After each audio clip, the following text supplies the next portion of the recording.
Pierre Perret célèbre son 89e anniversaire ce dimanche 9 juillet.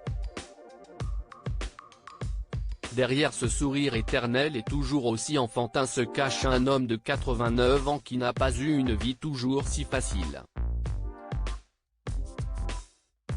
En 1962, le chanteur a épousé Simone Mazal-Tarim, qu'il renomme plus tard Rebecca, et le couple a vécu un terrible drame, en 1995.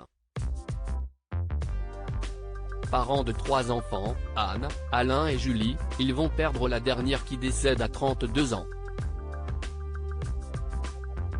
Le couple fusionnel a affronté ce drame sans jamais se quitter.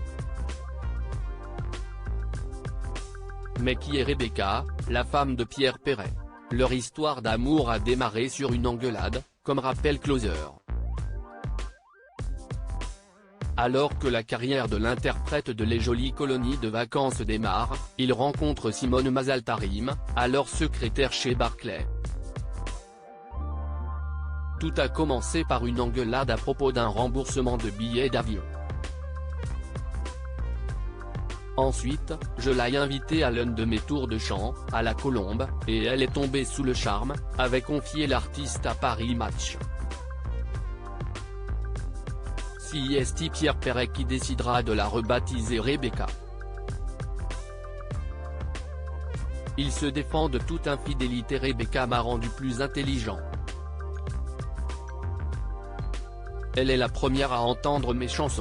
Son avis m'importait, elle a souvent raison, avait fait savoir le chanteur dans la même interview. Elle a toujours été d'un précieux soutien pour lui. Et si estime elle qui aurait choisi le nom de son album de 2017, Mes femmes. Toujours aussi unis l'un à l'autre, le chanteur se défend d'ailleurs de toute infidélité. Une femme qui trompe son mari, elle fout le camp. Les mecs, eux, vont monter des usines à gaz, vont s'organiser pour ne faire de peine à personne. Moi je ne suis pas dans ça, assurait-il à Gala. Quant à sa famille, Pierre Perret n'a pas de lien avec ses petits-enfants, âgés aujourd'hui d'une trentaine d'années, et le déplore.